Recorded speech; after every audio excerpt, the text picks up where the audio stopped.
Então, em vista dessa radicalização do peronismo e, ao mesmo tempo, dessa democracia na Argentina, que na segunda metade da década de 50 e na década de 60 vive esse impasse de vetar todos aqueles candidatos que pudessem, de alguma forma, se apoiar nessas multidões peronistas, porque o peronismo precisava ser desperonizado, como nós vimos lá nos textos do Gino Germani e do Ernesto Sábato. Aqueles setores peronistas tinham que ser desperonizados, não havia outra solução cabível para aqueles setores políticos. E nesse sentido, as Forças Armadas vão realizando uma série de intervenções na vida política da Argentina.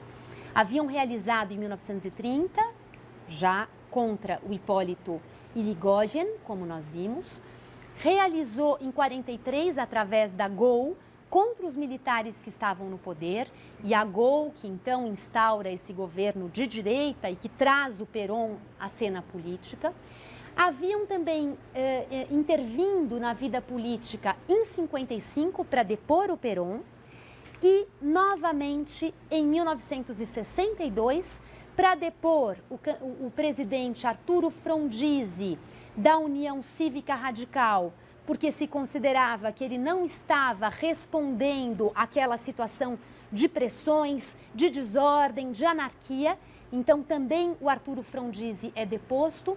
Pouco tempo depois se convocam novas eleições e é eleito o candidato Arturo Illia. Arturo Illia, candidato pela União Cívica Radical del Pueblo, já uma cisão da União Cívica Radical, porque os partidos também nesse momento, com as suas cisões, as suas dissidências em um cenário político bastante polarizado, então elege-se um candidato da União Cívica Radical del Pueblo e Arturo Illia, esse candidato eleito, foi deposto em 28 de julho de 66 por um golpe comandado pelo general Onganía. E o general Onganía instaura então aquilo que é conhecida como a primeira ditadura militar na Argentina, uma ditadura militar que se estende de 1966 a 1970 e que já anuncia uma série de características que depois vão se intensificar no segundo golpe em 76. Então, esse primeiro período é um período de repressão, é um período de intervenção nas universidades, é um período de uma ausência de projetos concretos, projetos de desenvolvimento econômico, projetos de crescimento, não. Tudo se limitava à ordem do discurso. Onganía falava em catolicismo, no valor da nação argentina, nessa grandiosidade da Argentina, falava, claro, em anticomunismo. Então, eram grandes bandeiras retóricas que não se traduziam em medidas que dessem conta daquilo que o governo dizia ser, que era eficaz. Os partidos democráticos eram incapazes de solucionar os problemas da Argentina, eram ineficientes e a ditadura seria capaz de fazer isso. Mas Onganía foi rapidamente mergulhando o país em uma série de sinais de incompetência, de recessão econômica, de inflação, ao mesmo tempo em que os partidos políticos haviam sido dissolvidos, em que as universidades tinham sofrido intervenção e, em meio a isso, o seu governo se torna insustentável. É por isso que ele sofre um golpe, dentro do golpe, uma outra facção do exército o destitui e busca uma solução para a Argentina. Faz parte da solução nesse ano de 1970 já o início de conversações com Perón, que estava no exílio. E já se percebe que apenas então a volta de Perón poderia realmente criar um mínimo de consenso no país, um mínimo de unidade para se sair daquele impasse. A partir daí, se criam as condições para a realização de novas eleições democráticas e é eleito nesse pleito um candidato chamado Câmpora, José Câmpora, Héctor José Câmpora, e esse candidato Câmpora já é eleito sabendo que ele ficaria provisoriamente no comando até a volta de Perón. Em meados de 1973, Perón volta ao país, no dia 20 de junho. E Héctor Câmpora, então, renuncia ao seu mandato presidencial, são convocadas novas eleições para que Perón fosse eleito e rapidamente ele, então, se instaura como presidente da República. Entretanto, isso eu já havia comentado com vocês numa aula anterior, já quando Perón procura desembarcar no aeroporto de Ezeiza, não consegue desembarcar e o voo é desviado para outro aeroporto, porque milhares de militantes peronistas foram ao encontro de Perón no aeroporto de Ezeiza para recebê-lo e homenageá-lo. E esses grupos peronistas que lá se reúnem, ansiosamente esperando que o avião aterrissasse, entram em conflito entre si.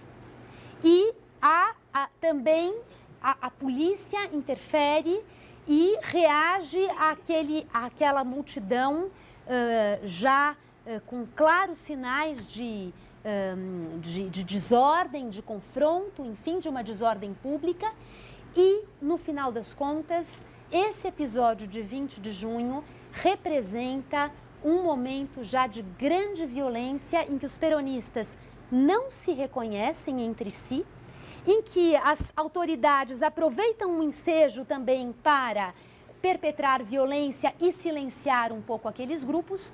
O voo de Perón é desviado e quando ele desembarca, ele faz um pronunciamento condenando a presença dos militantes em Ezeiza e condenando os rumos do peronismo sem Perón, dizendo que ele não se reconhecia naquilo e que ele havia chegado à Argentina com uma outra missão, com uma outra determinação.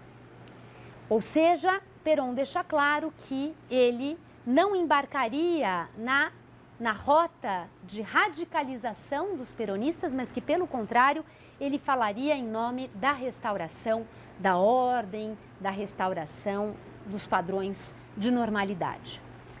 Perón governa por um período curto, porque ele fica doente e vem a falecer em 1º de julho de 74, praticamente um ano depois, e a vice-presidente, a sua esposa, Isabelita Perón, Maria Estela Martínez de Perón, a segunda mulher do Perón, Isabelita assume o poder em 74.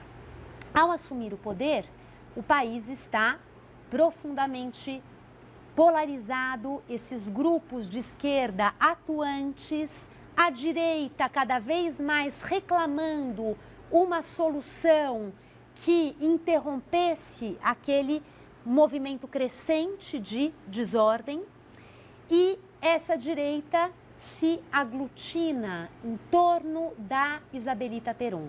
Existem alguns porta-vozes importantes dessas posturas à direita, autoritárias e conservadoras, que são a Igreja Católica e as Forças Armadas. Em um círculo mais próximo a Isabelita Perón se organiza a chamada AAA. A AAA é uma organização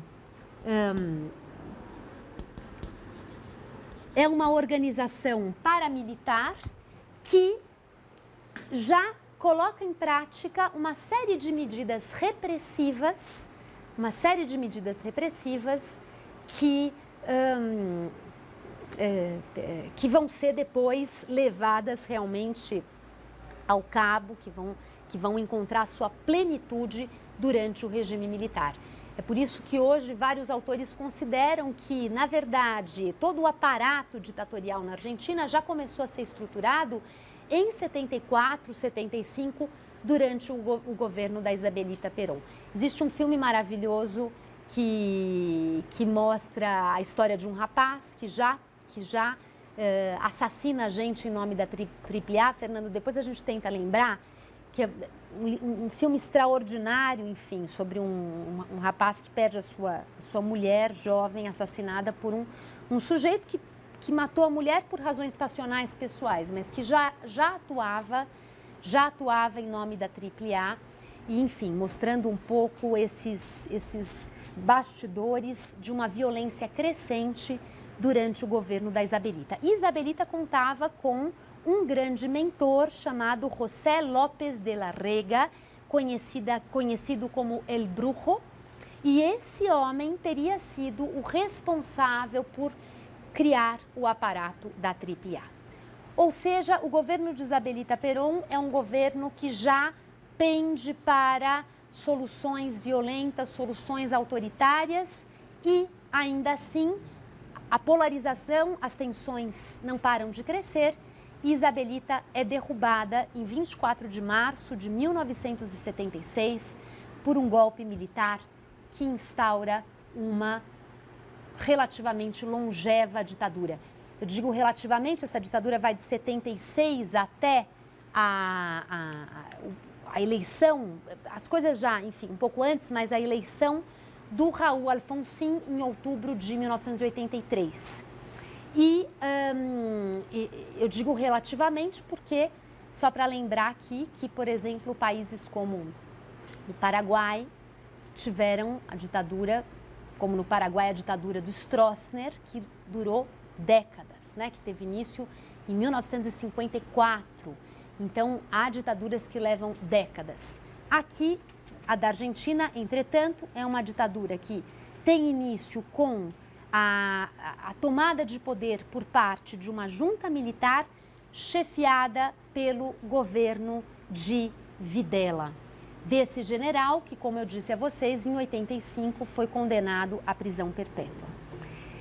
E Videla governou até 81, quando ele foi então sucedido pelo general Viola e depois pelo general Leopoldo Galtieri. Esses anos de governo ditatorial na Argentina são marcados por um profundo e disseminado uso da violência. Eu não vou aqui descrever todos os recursos mobilizados nesse momento para instaurar essa repressão, mas eu quero mais uma vez chamar a atenção de vocês para esses autores como Guillermo O'Donnell, que eu mencionei no início, que consideram que na Argentina a violência foi de tal ordem e ao mesmo tempo uma violência que convivia com um vazio de projetos por parte do governo. Ou seja, o governo militar, diferentemente do Brasil, onde havia a ideia do milagre econômico, havia a ideia, enfim, de um investimento na Amazônia, nas grandezas do Brasil, na Argentina não houve isso.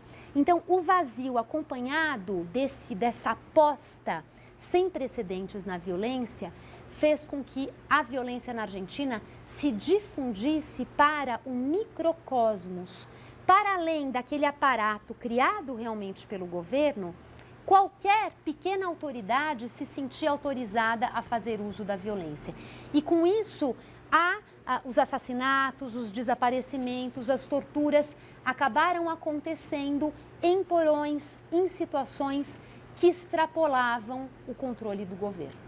O que não desculpa o governo, a ideia da interpretação não é essa, mas a ideia é de se mostrar quão socialmente enraizada esteve essa experiência de usar a violência, de empregar a violência contra um vizinho, contra um desafeto, ou seja, uma experiência de autoritarismo, de condutas autoritárias que se arraigou em setores mais amplos da sociedade. Então, são autores que vão demonstrar isso, que os índices extraordinários que a violência alcançou têm a ver também com isso, com a apropriação da violência por parte de indivíduos nos seus microcosmos. Tá? Isso era uma coisa que eu queria enfatizar.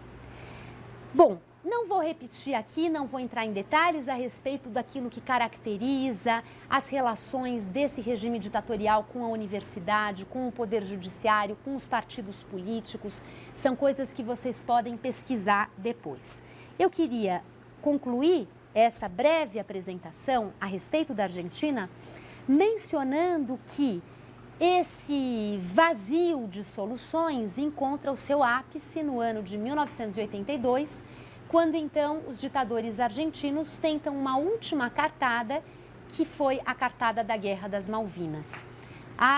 O arquipélago das Malvinas, também chamadas Ilhas Falklands, pertencia à Inglaterra desde os anos 1830, ou seja, pouco depois da emancipação da Argentina, já a Inglaterra tomou conta desse arquipélago. E assim a coisa permaneceu ao longo de todos esses anos. Havia, claro, vira e mexe, uma voz que se levantava na Argentina para reclamar aquele território, mas nada de contundente havia sido feito.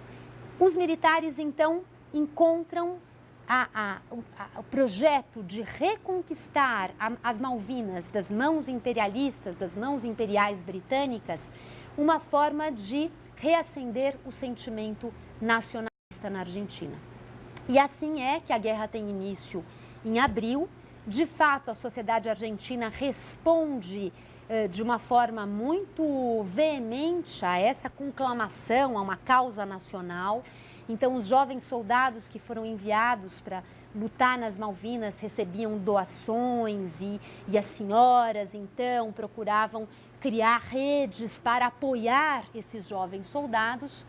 E, no entanto, esses soldados foram deixados realmente ao Deus dará, né? Quer dizer, viveram uma situação extremamente precária durante a guerra, mal armados, mal vestidos, mal alimentados. Depois surgiram vários escândalos de donativos que foram desviados e foram parar em mercearias sendo vendidos, jamais alcançaram os soldados.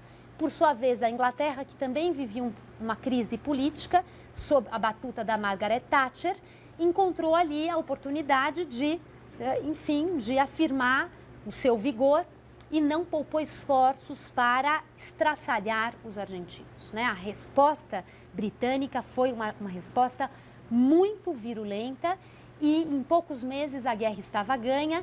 Os argentinos foram obrigados a assinar a rendição e a popularidade da Margaret Thatcher disparou na Inglaterra, né? Quer dizer, a coisa teve aquele efeito na Inglaterra, ao passo que na Argentina já estava claro que a ditadura militar não era mais sustentável. E em pouco tempo Galtieri renunciou e foram feitos os trâmites para a redemocratização. A questão da redemocratização na Argentina, também sendo aqui muito breve, é uma questão que conta com uma história marcada por mobilizações apaixonadas, por um envolvimento apaixonado da sociedade civil em torno do que seria feito com aquele legado da ditadura militar. E já no ano de 1984, foi formada uma comissão chamada Comissão Nacional para o Desaparecimento de Pessoas, conhecida como CONADEP, essa é a sigla da comissão. E essa comissão, a comissão da CONADEP foi presidida por Ernesto Sábato, o mesmo autor do texto que vocês leram. E a CONADEP fez um primeiro levantamento dos mortos, desaparecidos durante o regime militar. E produziu um informe que ficou conhecido como o Nunca Más, em espanhol, mas, com acentinho e sem o i. O Nunca Más era um informe que dava conta de números muito alarmantes, que eu não vou reproduzir aqui, vocês podem pesquisar, mas na casa dos milhares de mortos, desaparecidos e, enfim, trazendo um pouco um primeiro balanço do saldo da repressão. E o informe era tão chocante que ele provocou respostas políticas e jurídicas muito imediatas. Tanto é que já em 1985 houve um primeiro processo para julgar os membros da junta militar responsável pelo golpe e metade dos membros dessa junta foi condenada nesse processo. Dentre essa metade, o general Videla, condenado à prisão perpétua. Ou seja, vocês podem imaginar, comparando com o Brasil, o que isso significou. Em 85, um general ser condenado à prisão perpétua depois daquele nunca mais cair como uma bomba sobre a sociedade argentina.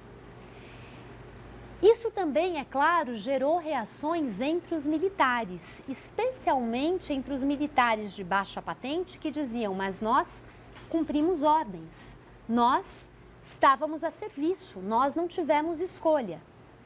E a pressão desses militares de baixa patente, juntamente, é claro, com a pressão dos militares de alta patente, foi uma pressão que gerou desdobramentos. E mesmo governos comprometidos com a causa da redemocratização, governos que tinham muitos membros de destaque, que tinham um histórico de oposição à ditadura, que tinham um compromisso, portanto, com a causa da verdade, da justiça, da reparação, mesmo esses governos precisavam negociar para sobreviver politicamente.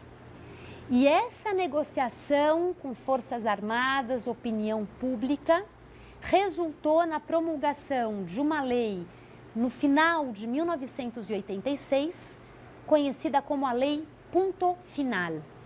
E a Lei Punto Final, era uma lei que, em nome da reconciliação nacional, anulava a possibilidade de processos e de condenações. Ou seja, havia uma anistia, essa anistia seria respeitada e as coisas do passado morreriam com o passado.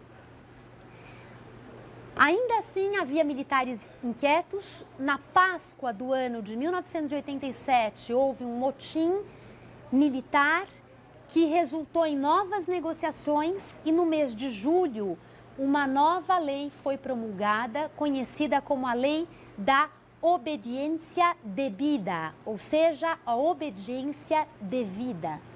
E essa lei previa que os militares de baixa patente não poderiam ser responsabilizados, porque eles não tomaram decisões, apenas cumpriram ordens.